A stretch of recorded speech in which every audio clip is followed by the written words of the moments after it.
I want to thank everybody for joining. I am not very good at public speaking, so this is a little bit uncomfortable for me. Go to the next slide, objectives. So basically, really all that I hope is that by the end of this, we all have a little bit of a better understanding of how to manage patients during procedures. That's put very simply. Next slide. We're going to talk about the most important thing is safety in the IR, safety in IR, and that is basically what I have focused the presentation on. Next slide. Teamwork, we work as a team. Everybody should understand the physician does the procedure, but nurses, we really do keep the patient safe. We need to, and the teamwork starts from the pre-procedure nurse to the post-procedure nurse. We need to understand why a procedure is being performed, why the procedure is being performed, what some of the complications might be, what the level of sedation might be needed. Ideally, every nurse should be BLS certified, ACLS, PAL certified. We're working on helping training with arrhythmia interpretation and just knowing how to recognize and manage complications during a procedure. So next slide. We all know what conscious sedation is. It's also referred to as moderate sedation. And basically, that means we're giving medication to relieve anxiety and pain for a patient. Conscious sedation is used in IR for many diagnostic, therapeutic, or invasive procedures that cause anxiety, discomfort, or pain. And the medications that we next slide. Come on, boss. The next few slides, you can slowly scroll through as I talk. The medications we're most familiar with are midazolam, fentanyl, and ketamine. The beauty of all of these medications, as you all know, you've worked with them, they work quickly and they kind of wear off a little bit quickly. So you just need to know, you need to keep that in mind that it is okay to give another dose within 5 minutes based upon your assessment. Ketamine is not a medication that I am particularly familiar with. We've learned about it since going to Mohawk National Hospital. Onismo was trained with anesthesia, and this is a medication that they use. It causes a little bit of a dissociative feeling where you kind of feel taken away from the procedure. And we love coming to you because not only are we able to share our knowledge, but we always learn. Every nurse comes back having learned something from visiting with your teams. And ironically, I did come across an article in the JVIR that supported the use of ketamine and midazolam versus fentanyl and midazolam. It felt it's superior to regarding the reduction of patient discomfort and that the staff preferred it. So that was kind of interesting. Another thing to keep in mind is that these drugs, when given together, work better than if you gave one drug alone. So you have to keep that in mind when you're sedating somebody. Another important concept is that not all IR procedures require sedation or anesthesia. Paracentesis does not require sedation. Non-tunneled central venous catheters don't require sedation. A thyroid biopsy, many superficial biopsies, drainage catheter exchanges, soft tissue biopsy, IVC filter placement, we often just give fentanyl. And liver biopsies, if given deep local, anesthetic, can be done without sedation. Now, for me, that was hard to accept because in my practice, when I worked in IR, our doctors actually sedated quite heavily. And it was not uncommon to give 100 micrograms of fentanyl and 2 milligrams of fentanyl right at the beginning of the case. And then here we go to Rwanda, and there's our pal Ivan doing his procedures without sedation, and the patients did absolutely fine. One of the interesting things that we saw, and I'm going to try and pull in a lot of different experiences I've had in my own practice and what I've seen in my experience with you guys. In Rwanda, there was a patient who was just like very stiff on the table, couldn't relax. denied that he was having any pain. And fortunately, the nurses in Rwanda were able to talk to the patient, get him to share with us that his local doctor, he was scared to death because his local doctor told him he would die if he came into the hospital.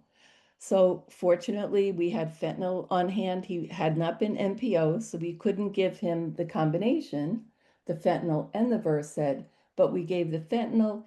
It helped to relax him, even though it's not an anti-anxiety.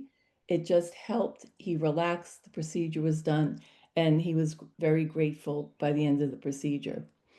Does every patient need an IV? No. Again, a paracentesis does not always need an IV. It's not a bad idea because of the volume you might be taking. And a paracentesis that's being done for liver patients, you would definitely need an IV because you often need to replace their fluid volume. Okay, and then post-procedure. Are you good, Eric? And then post-procedure, does every patient need to stay for 2 hours? No, they don't. Okay, your practice is your practice, and there are probably reasons that you want to keep patients a little bit longer, but technically, the technical policy at Yale anyway is patients can be discharged 1 hour after the last dose of sedation. So that is your sedation recovery time. Every patient, their discharge time is not only determined by the sedation, it's also the procedure. So certainly you could not send a patient who had an arterial puncture home an hour after the last sedation because he hasn't recovered from the procedure. Does that make sense to everybody?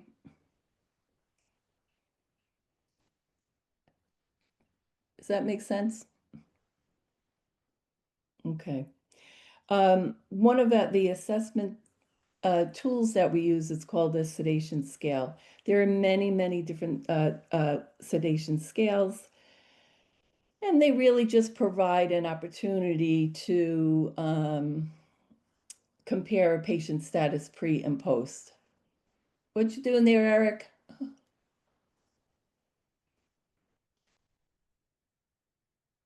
Are you going to finish my show for me?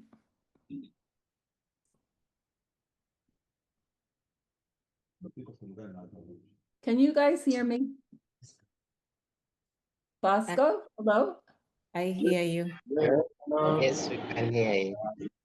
All right, you're getting way ahead of my slides there, Eric. Yes, I hear you. Okay. So if you go back to the continuum of, did everybody understand that part about discharge times?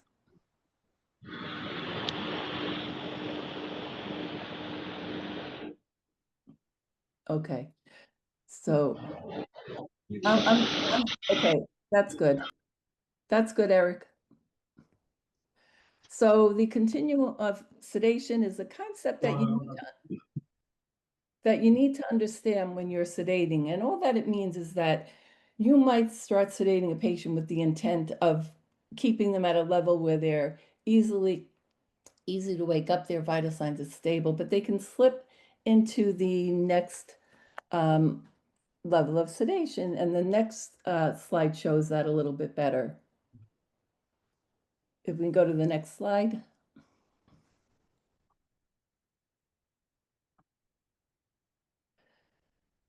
Your moderate sedation is what we're looking for. Sometimes patients can go into a deeper sedation or a general sedation. Next slide.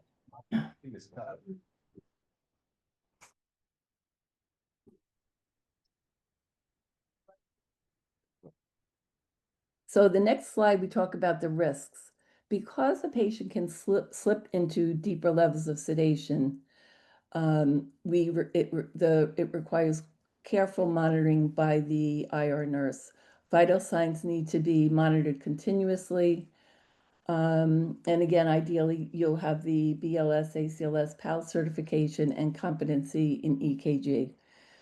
The next slide Eric, you can just slowly scroll these because I'm also going to jump way forward since we're not covering enough.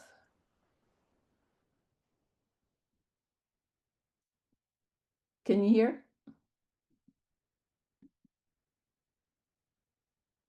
Eric?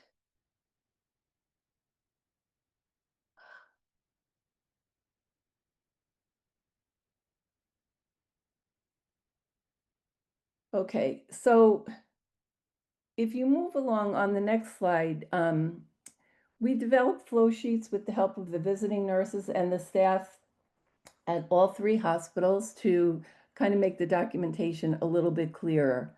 One of the standard vital sign ordering is that that the monitoring should be continuous of your EKG, your SAT, blood pressure should be taken every 5 minutes. With this assessment, you should visually walk up, take a look at the patient. Some of the things to point out is making sure we understand how to interpret these waveforms. For example, your pulse oximeter. I find very often people just look at the number so the oxygen saturation starts to drop, and instead of looking at the waveform, and yes, we should be looking at the patient right away, but you need to understand what a normal signal looks like. And if you look on the next slide, the normal signal of the plus coincides with each heartbeat. If you don't have that, it's very likely that saturation number is not accurate. Even when your saturation is low, you will have a waveform that coincides with the heart rate. Always be prepared. We're going to jump through, Eric, these next slides. Basically, these next few slides emphasize how important it is to do your daily safety checks. Over here, it's mandatory. We have to make sure that we have the equipment we need in an emergency. You want to make sure you have all the, different size oral airways, laryngoscope, make sure the battery works on the laryngoscope. Make sure you have extra batteries. Everything should work. Your oxygen tank should have oxygen in it. And once you start to understand how some of the cases are a little bit longer, you'll realize if the oxygen tank is getting low, you cannot start a long case with an empty or close to empty oxygen tank. You want to make sure that you have all your supplies, your ambu bag. Again, in the event of an emergency, you need to be prepared. People get oversedated. It's not anybody's fault. It happens here, it happens there, it happens all the time. It is not easy to predict how a patient will react to sedation. Okay, if your patient is desaturating in the procedure and your oxygen tank is empty, it is not good. It's preventable and it is just not acceptable. Now we're going to talk a little bit about how do you know whether your patient should be getting conscious sedation versus anesthesia. There are multiple things that are looked at. The type of procedure, the length of the procedure, how anxious is the patient, positioning of a patient at risk for a difficult airway. And another very important slide is our pal Onismo comforting a patient. And clearly, I was here for this. I took the picture. Onismo was very good with this patient. This was a very long case. And the patients need to know we're there. They need to know that we're keeping an eye on them. And they just need a little TLC. We're going to skip through the anesthesia part and come to if you're not this, so when a patient is referred to interventional radiology, the physician evaluates the chart, evaluates the need for the procedure. If the procedure is approved, you will see the patient in the pre-procedural area. Now, you're not the sedation nurse. What do you need to know? You need to know as much as the sedation nurse does. And hopefully the goal will be that everybody is eventually able to give sedation. So you need to have a comprehensive understanding of procedures, sedation, and potential complications. Okay, that's the key to safe and effective care. So the workflow, your patient shows up and sees Onismo bright and early in the morning, and he will do the nursing intake. The physician has done a full history and physical. We do not need to go into or know everything about the patient. But we need to know what we need to know. And I refer to that as a targeted assessment. So again, thanks to all the nurses involved in the whole program here and over in Rwanda, Uganda, and Tanzania, we worked on developing intake sheets. So one of the first things you want to ask a patient is, when did they last eat or drink anything? Okay, because if they ate within the time frame where it's safe to give sedation, you can't do the case unless they're going to be at the hospital for 6 hours, and then you can. So you don't want to go through all the work and then find out you can't do the patient. We ask about heparin because heparin is often in the solution that's kept on the back table, and contrast allergy is a big one. If they're allergic to iodinated contrast and have had a bad reaction and are pre-medicated, they should have anesthesia only for their procedure. The next slide just shows it's a good guideline for MPO guidelines. And again, the targeted nursing assessment shows another part of the flow sheet that we developed. And the intent of it is not to go through and ask every single question. It's just, you look at the flow sheet, the patient comes in, you ask, are they diabetic? Are they on blood thinning medications? Do you have a cardiac history? If they have a cardiac history, well, what's your history? They'll say, oh, I had a heart attack. Okay. You check off, you go down, you just check it off. You don't have to go through each one individually. It just helps us to guide the safety of conscious sedation. The most important thing is your visual assessment. You meet the patient in the pre-procedure area. How do they look? Are they nervous? Are they in pain? Are they short of breath? Often patients are seen by physicians, and even within the hospital, the doctors come in the morning, make rounds, see them, they look okay. By the time they get to the labs, things have changed. So we're kind of a safety check to say, okay, everything still looks good. People have cardiac disease. The more complicated their cardiac disease is, the higher they are at risk of complications from the sedation. Hypertension, I found very interesting in visiting you because many of your patients are hypertensive. So what do you do? Again, it depends upon the procedure that they're having. You certainly would not want to do an arterial puncture on a patient with a blood pressure of 200 over 98. Okay, so the first thing you really ask is, are you nervous or having any pain? Did we lose the slides?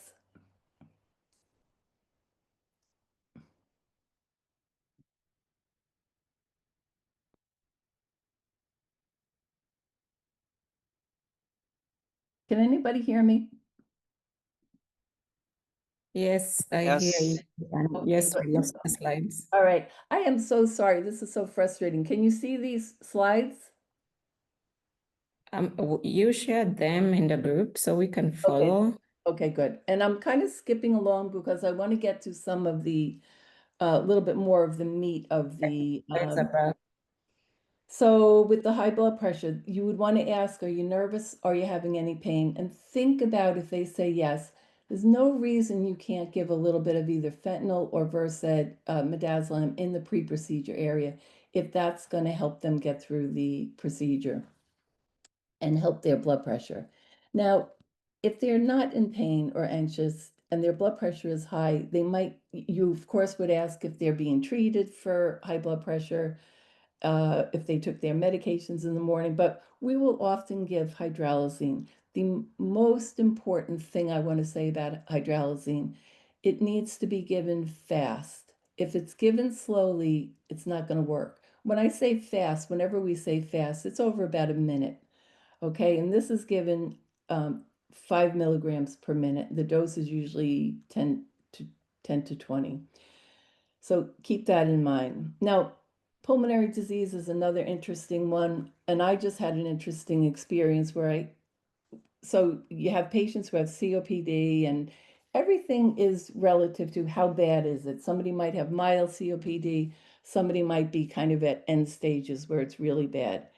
We had a patient come in for a bone marrow biopsy, and I didn't really get to see him. Someone else brought him in the room, and we put him on the table, and he just couldn't get comfortable. He had to lay in the prone position with his arms up over his head. He just could not get comfortable.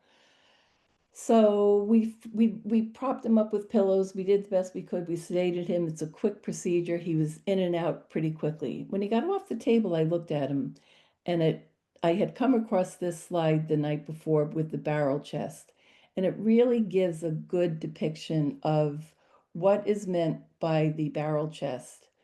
And for this patient, he had a barrel chest. That's why he couldn't get comfortable. He couldn't lay in that position.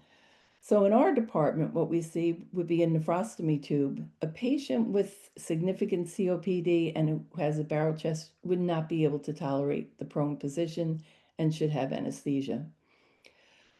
Obesity is another problem, and if you look at the picture, it kind of clarifies why it is such a problem. It's because the lungs almost get smaller because of the abdomen pushing up into the thoracic area. So you don't have the same lung compliance and you're not able to have you have a reduction in lung volume.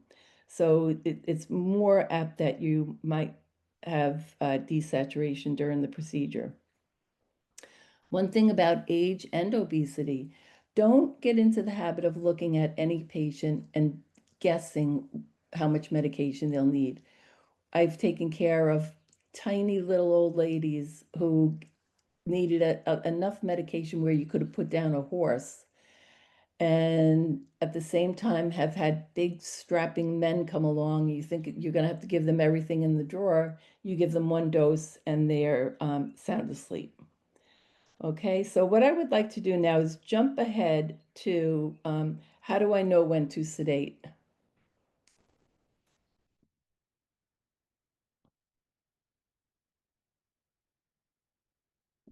Okay, this is a good example because we're going to talk a little bit about EKGs too.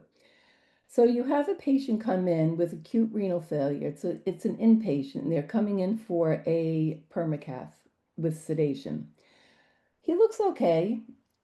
He doesn't look uncomfortable. You transfer him to the lab table, and he tries to sit up. And you say, no, you have to sit down. Keeps trying to sit up. And you say, what's going on? You look at him. He looks a little bit short of breath.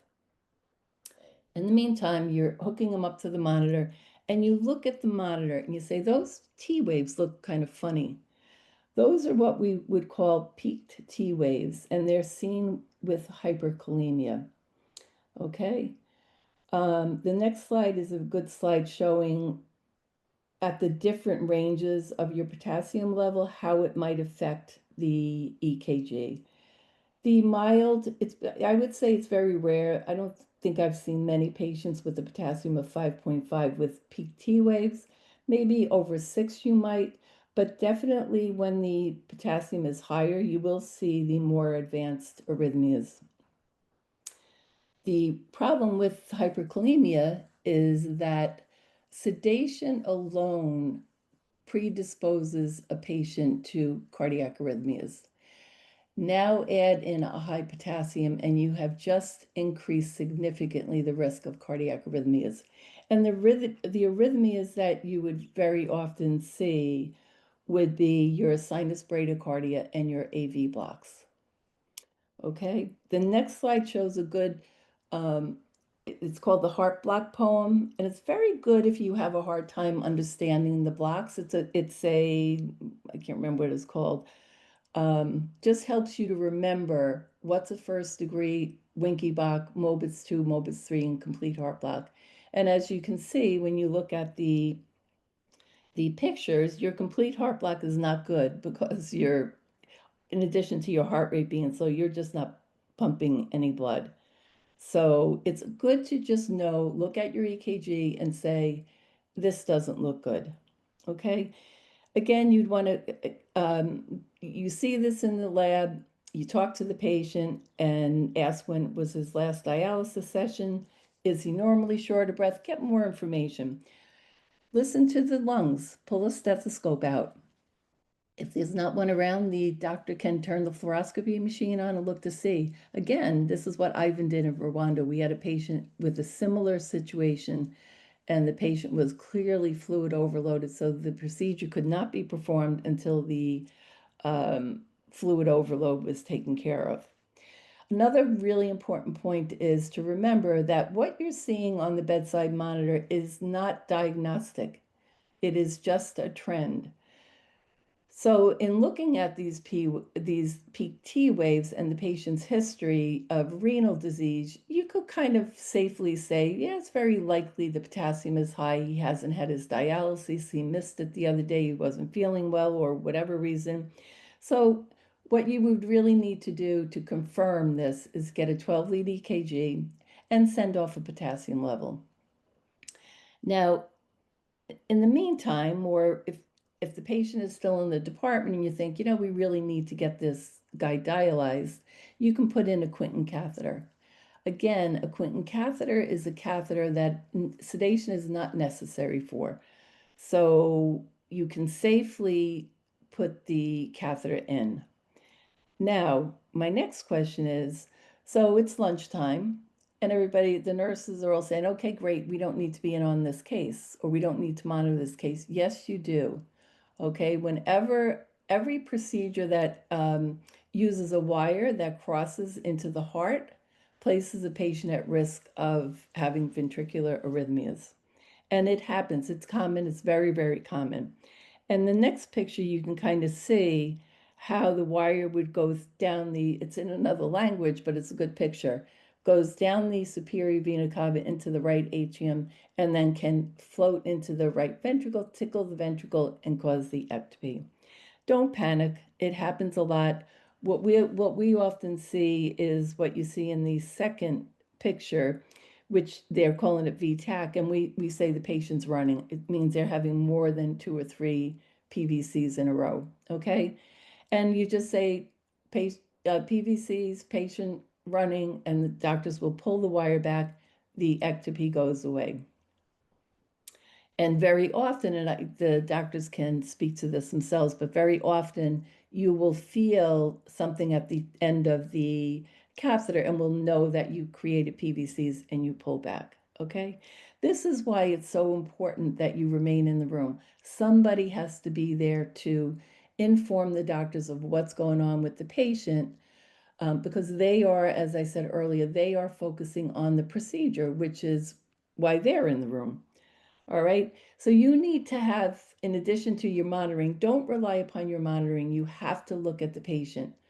I myself, when I was brand new and I was working in the cath lab, and the head of the patient was at the far end of the room, and the patient was moving a lot, and the tech, who I had great confidence in, kept saying, the patient's uncomfortable, they need more medicine. I kept sedating. I never looked at the patient.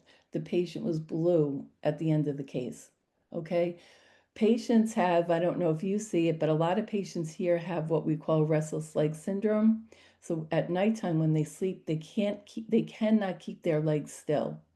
So because this patient was moving, we assumed it was he was uncomfortable, and basically he was in a deep sleep, and I just kept giving him medicine to keep him deeper. Fortunately, he did okay. Listen in the room. Everybody should be listening to the monitor. You can hear the beep, beep, beep of the monitor. When that changes, you need to get up and take a look, and first look at your monitor and see if it's artifact, if it's a problem with the machines, and simultaneously you're walking over to look at the patient. If you need to leave the room, you can leave, but you have to tell somebody you're leaving. The physicians, again, they are looking at they're doing the procedure. They can't be, especially sometimes it's a more intense moment, they can't have to be looking up at the monitor when they hear something change. There needs to be somebody in the room who can identify that something went wrong. And there's another true story. This is a patient who I took care of many years ago. And the first dose we gave was 50 of fentanyl, 1 of Versed. And I was orienting a medical ICU nurse, and she started walking to get the oxygen, walked past the patient. She said, "He's blue." I said, "What?"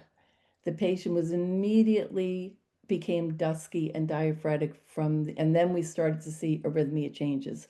So fortunately, we had all our equipment in the room. We did what we do. We put the oral airway in, got the amboob out. We were ventilating the patient, and we had our other team members, the techs, who were invaluable in an emergency.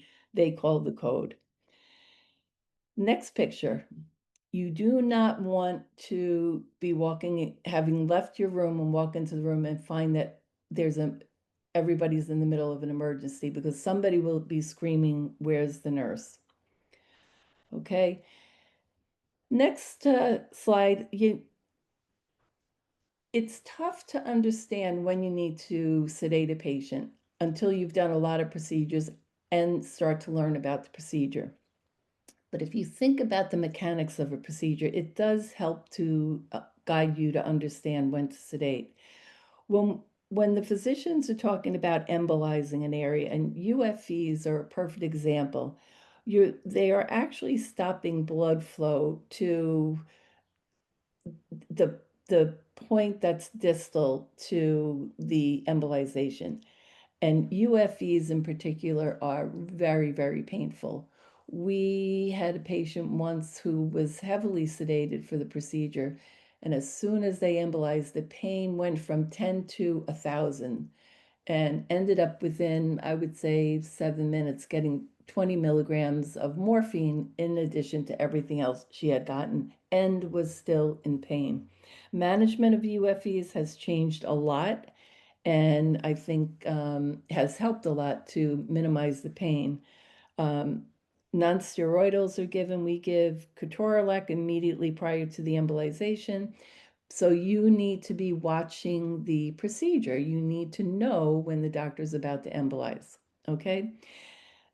Communication is very, very important. And another reason communication with the doctor is important, to say, whenever you give a medication, say, "I'm going to give fentanyl 25 micrograms and Versed." And we give the dosage. We all know it's being given IV, so that's a little bit redundant. The reason you need to tell the doctor, especially until you really get to understand the procedures, there are times during a procedure when a patient can be sedated. Other times they want the patient a little bit more awake.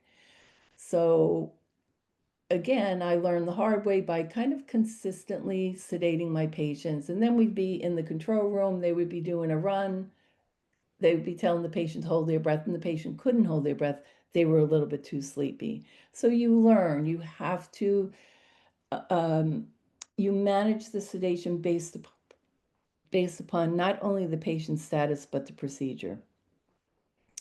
Another good example is angioplasties. You want to anticipate, you want to be thinking, okay, this is this particular type of procedure. There are going to be certain times when I need to pay a little bit more attention.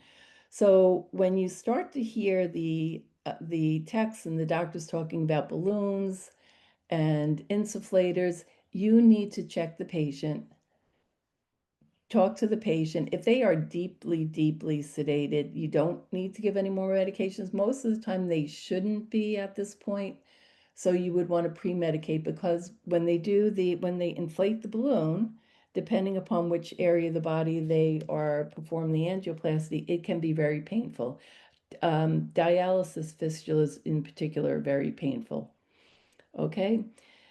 So a little bit more, including arrhythmias. So an angiogram has been performed, and the doctor removes the sheath and is applying pressure to the groin.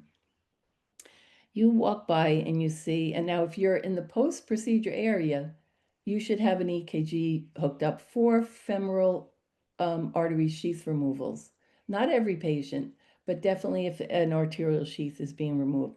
So all of a sudden this rhythm is sinus bradycardia.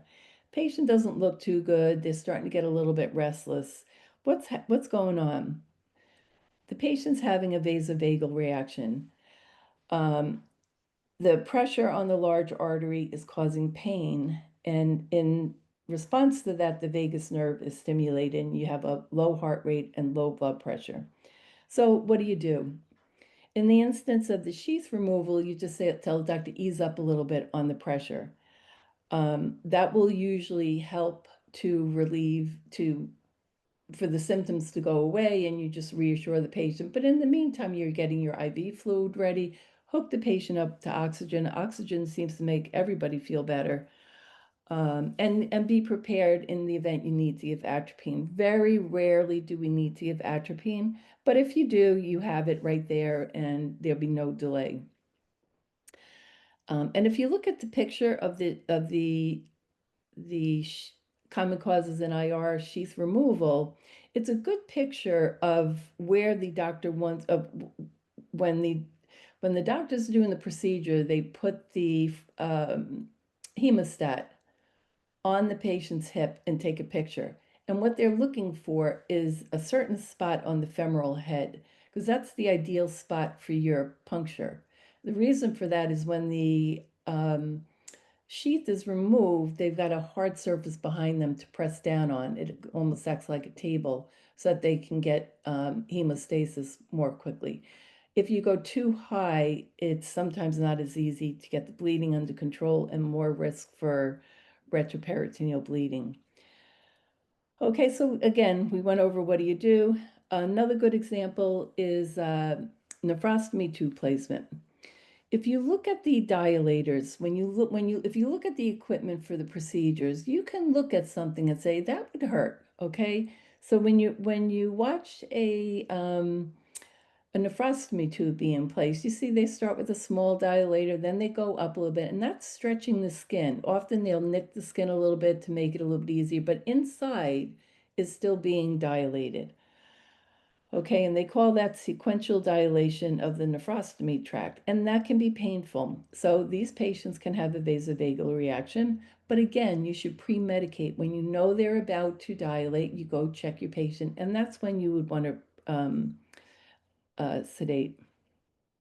There can be serious complications from nephrostomy tube placements, and the major one is major hemorrhage.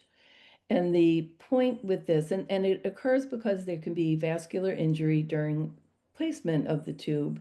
It can injure blood vessels in the kidney and surrounding areas, or it can be from catheter misplacement. If the tube wasn't placed properly, the catheter can irritate and damage the surrounding tissues, causing bleeding, okay?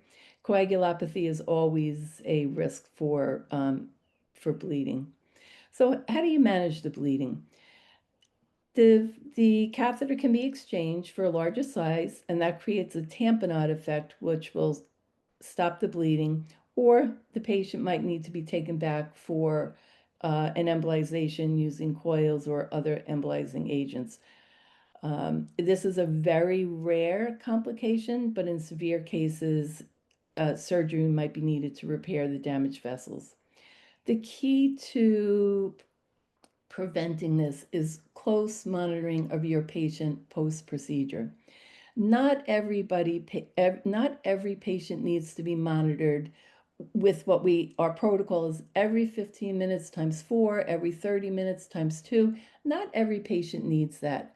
For example, your port placement, pretty much they come in, you can do one set of vital signs to send them home because we typically sedate at the beginning of a portacath placement. Quite often they don't need any more than that, and that's roughly about an hour. Most people like to keep them at least a half hour, but that patient you don't have to worry about running in and checking on. But your nephrostomy tubes you do, your arterial puncture sites you do, they have to have that close monitoring. And the reason is because you'll start to see changes in the patient's status early on if you are there. Patients who have had arterial punctures, they might, if you start to see them fidgeting and they say, what's the matter? Why are you moving so much? Well, my leg hurts. Then you want to check your pulses. You check your pulses. They could be having a retroperitoneal bleed. The bleed could be internal, could be external. If it's external, you'll see blood on the dressing, and it will require a lot of pressure to get that to stop. So timely intervention is critical to preventing complications from significant bleeding. Okay, so I can't emphasize that enough. Some of the things you would see is hematuria, hypotension, or increased heart rate. Hematuria might start out as just a little bit of blood. All nephrostomy tubes tend to have a little bit of hematuria, but if it's grossly bloody, that is a run into the room, tell the doctor, okay? Cell phone use in the IR, we all love our cell phones. And, we're never going to be able to say no cell phones allowed, but just know when you can use your cell phone and when you can't. During these critical times in a case, you should not have your cell phone on. Portacath placement is another example of a procedure where the doctor's creating the pocket for insertion of the port, and the patient tells you, I feel a little bit funny. And you go over to them, what's going on? I feel as if my heart is palpitating. Look up at the monitor, you might see a short burst of a fast rhythm. And all that is the lidocaine that they use to create the pocket has epinephrine in it. Sometimes that epinephrine gets into the vascular system. The patient will feel their heart rate speed up. That's what epi does. But you just reassure the patient, it's okay, no problem. That'll go away quickly, and it does. It never really leads to anything complicated. The next situation would be a patient who's having a lung biopsy. And these patients, again, don't really require a lot of sedation, if any. And one of the reasons they need to be able to follow the breath holding instructions. When patients are too heavily sedated for a lung biopsy and they're breathing, like some people at nighttime breathe very deeply, so the chest is going up and down. That's like a moving target for the doctor when he's got a needle in the chest. So again, either minimal or no sedation, but you notice the patient's oxygen saturation is dropping. And this would be a patient who I would say, at the very least, just have a pulse ox on. You don't need everything else if they're not getting sedation, but a pulse ox should be on. They're desaturating. You walk over to the patient, he's coughing up blood. No need to panic. This is a common complication. I don't know if any of you have seen it. I've seen it plenty of times. It has nothing to do with the skill of the practitioner. It is just a common complication, and just give him a tissue and reassure the patient that this is okay. The oversedation, I think all of you know enough about. I want to leave time for questions, what to do if somebody is oversedated, but just keep in mind, if you do have to give a reversal agent such as Narcan, you want to monitor the patient longer than you normally would post-procedure because they can be resedated. Okay, so the procedure's finished, the nurse reports off to the next nurse. And again, we're going to talk about the arterial puncture site, the risk for bleeding, and you can look at the pictures. I think at this point now we've covered everything. And with an arterial puncture site, you don't just check vital signs, you check your pulses. The pulses distal to the puncture site, and you compare them to the pre-procedure assessment. That is why in the pre-procedure area, you need to palpate the pulses. We didn't include this on the flow sheet, but we can work on that when I'm there. Okay, retroperitoneal bleed. The retroperitoneally can hold, like, I think it's like 4 to 6 liters. And at that point, if you've lost that much blood, your patient is going to be very sick. You will notice early on by simple changes in the blood, in your blood pressure and heart rate, something's going on, you'll investigate, and you can prevent a serious complication. So how is that, everybody?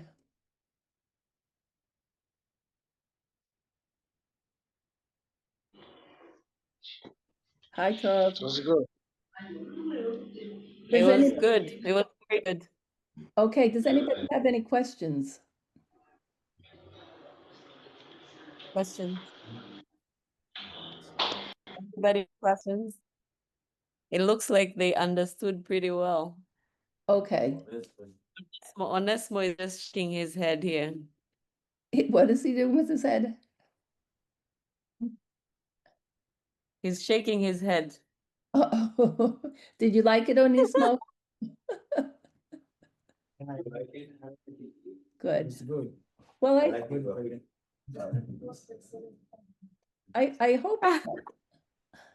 Hello, Aza. Hi, how are you? It's so good to see you.